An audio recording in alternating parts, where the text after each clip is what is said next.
अद षोडशोऽध्यायः। व्यास उवाच दृष्ट्वा तं विस्मितं देवं शयानं वडपत्रगे उवाच सस्मितं वाक्यं विष्णो किं विस्मितो ह्यसि महाशक्त्या प्रभावेन त्वं मां विस्मृतवान् पुरा प्रभवे प्रलये जादे भूत्वा भूत्वा पुनः पुनः निर्गुणा सा पराशक्तिः सगुणस्त्वं तदाप्यहं सात्वगी किल या शक्तिस्तां शक्तिं विधिमामिकाम् त्वन्नाभिकमलाद् ब्रह्मा भविष्यति प्रजापतिः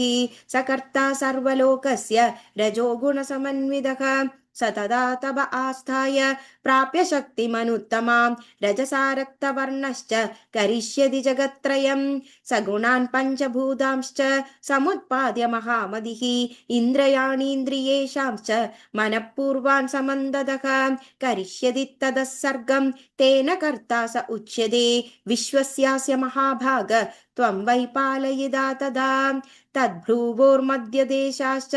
क्रोधात् रुद्रो भविष्यति तद् तव कृत्वा महाघोरं प्राप्य शक्तिं तु तामसीं कल्पान्ते सोऽपि संहर्ता भविष्यति महामदे तेनाहं त्वामुपायाद सात्विकीं त्वमवेहि मां स्थास्येऽहं तत्समीपस्था सदाहं मधुसूदन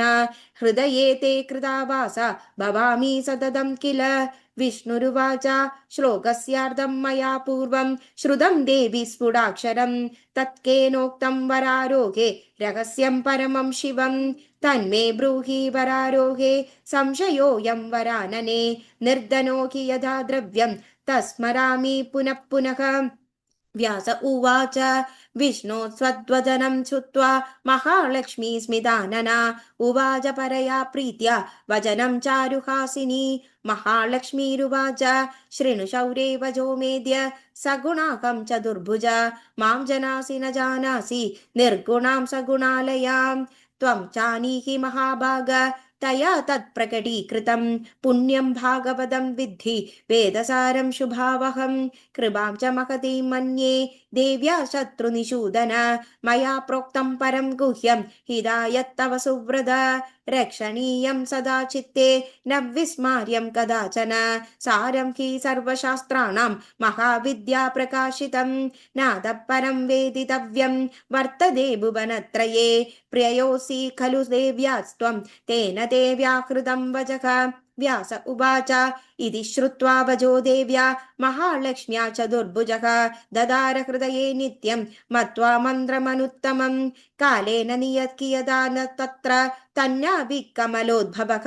ब्रह्मा दैत्यभयास्तत्रो जगामः शरणं हरेः ततः कृत्वा महायुद्धं हत्वा तौ मधुकौडभयु जबाब भगवान् विष्णुः श्लोकार्थं विशदाक्षरं जबनं वासुदेवं च दृष्ट्वा देव प्रजापतिः पप्रच्छ परमप्रीतः कञ्जङ्ग कमलात्पतिं किं त्वं जपसि देवेश त्वत्तः कोऽप्यधिकोऽस्ति वै यत्समृत्वा पुण्डरीकाक्ष प्रीतोऽसि जगदीश्वर हरिरुवाच मयि त्वयिच्छया शक्तिः क्रियाकारणलक्षणा विचारमय महाभाग या सा भगवती शिवा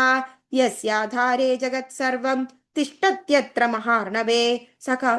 सकाराया महाशक्तिरमेयच्च सनातनी यया विसृज्यते विश्वं जगते चराचरं सैषा प्रसन्ना वरदा नृणां भवति मुक्तये सा विद्या परमा मुक्तेर्हेतुभुक्ता सनातनी संसारबन्धहेतुश्च सैव सर्वेश्वरेश्वरी अहं च त्वखिलं विश्वं तस्याचि शक्तिसम्भवं विद्धि ब्रह्मन्न सन्देह कर्तव्यः सर्वदा नखा श्लोकार्धेन तया प्रोक्तं तद्वै भागवतं किल विस्तरो भविता तस्य द्वापरादौ युगे तदा व्यास उवाच ब्रह्मणा संगृहीतं च विष्णोस्तु नाभिपङ्कजे नारदाय च तेनोक्तं पुत्रायामिद बुद्धये नारदेन तदा मह्यं दत्तं हि मुनिना पुरा मया कृतमिदं पूर्णं द्वादशाखण्डविस्तरम् ततः पठस्व महाभाग पुराणं ब्रह्म संविदं पञ्चलक्षणयुक्तं च देव्याश्चरितमुत्तमं तत्त्वज्ञानरसोपेतं सर्वेषामुत्तमोत्तमं धर्मशास्त्रसमं पुण्यं वेदार्थेनोपबृंहितं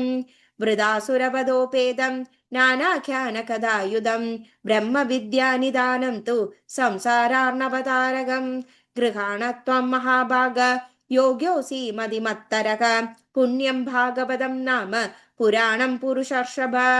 अज्ञादशसहस्राणां श्लोकानां कुरु सङ्ग्रहम् अज्ञाननाशकं दिव्यं ज्ञानभास्करबोधकं सुगदं शान्तिदं धन्यं दीर्घायुष्यकरं शिवं शृण्वतां पठतां चेदं पुत्रपौत्रविवर्धनं शिष्योऽयं मम धर्मात्मा लोमहर्षणसम्भवः फडिष्यति त्वया सार्धं पुराणीं संहितां शुभां सूत उवाच इत्युक्तं तेन पुत्राय मह्यं च कथितं किल मया गृहीतं तत्सर्वं पुराणश्चादिविस्तरं शुकोदीत्य पुराणं तु स्थितो व्यासाश्रमे शुभे न लेभे शर्म धर्मात्मा ब्रह्मात्मज इवापरः एकान्तसेवी विकलः सशून्य इव लक्ष्यते नात्यन्तभोजनासक्तो नोपवासरतस्तदा चिन्ताविष्टं शुकं दृष्ट्वा व्यासप्राकशुकं प्रति किं पुत्र चिन्त्यते नित्यं कस्माद्व्यग्रोऽसि मानद आसे ध्यानपरो नृत्य मृणगस्त इवादनः का चिन्ता वर्तते पुत्र मयि तादेतु तिष्ठति सुखं भृङ्क्ष्व यथा कामं मुञ्जशोकं मनोगदं ज्ञानं चिन्तय शास्त्रोक्तं विज्ञाने च मदिं कुरु न चेत् मनसि ते शान्तेर्वजसा मम सुव्रता गच्छ त्वं मिथिलं पुत्र पालिदां जनकेहन सदेमोहं महाभाग नाशयिष्यति भूपतिः जनको नाम धर्मात्मा विदेहः सत्यसागरः तं गत्वा नृपतिं पुत्र सन्देहं स्वं निवर्तये वर्णाश्रमाणां धर्मास्त्वं पृच्छ पुत्र यथा तदं जीवमुक्तः स राजर्षिर्ब्रह्मज्ञानमधिशुचिः तद्ध्यवक्ताति चान्दश्च योगी योगप्रियः सदा सूत उवाच तच्छ्रुत्वा वचनं तस्य व्यासस्यामिद तेजसः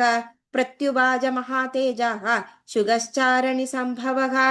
दम्भोऽयं किल धर्मात्मन् भाति चित्ते ममाधुना जीवमुक्तो विदेहश्च राज्यं शास्ति मुदान्विदः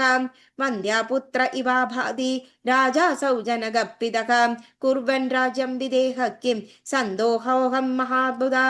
द्रष्टुमिच्छाम्यहं भूपं विदेहं नृपसत्तमं कथं तिष्ठति संसारे पद्मपत्रविमांभसि सन्देहोऽयं महास्ताद विदेहे परिवर्तते मोक्ष किं वदतां श्रेष्ठ सौगतानामिवापरः कथं भुक्तमभुक्तं स्याद् अकृतं च कृतं कथं व्यवहारः कथं त्याज्य इन्द्रियाणां महामदे माता पुत्रस्तदा भार्या भगिनी कुलडा तदा भेदाभेदः कथं न स्यात् अद्येदयमुन्तदा तदा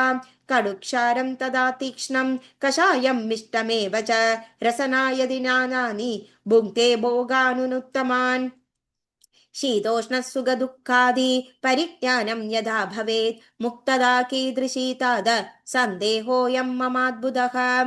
श्रुतिमित्रपरिज्ञानं वैरं प्रदीकरं सदा व्यवहारे परे तिष्ठन् कथं न कुरुते नृपः चोरं वा तापसं वापि समानं मन्यते कथम् असमायदि बुद्धिः स्यान्मुक्तदा तर्हि कीदृशी दृष्टपूर्वो न मे कश्चित् जीवमुक्तश्च भूपतिः शङ्गेयं महती ताद गृहे मुक्त कथं नृपः दिदृक्षा महती जाता श्रुत्वा तं भूपतिं तदा सन्देहविनिवृत्त्यस्थं गच्छामि मिथिलां प्रति इति श्रीदेवी भागवते प्रथमस्कन्धे षोडशोऽध्यायः। Thank you.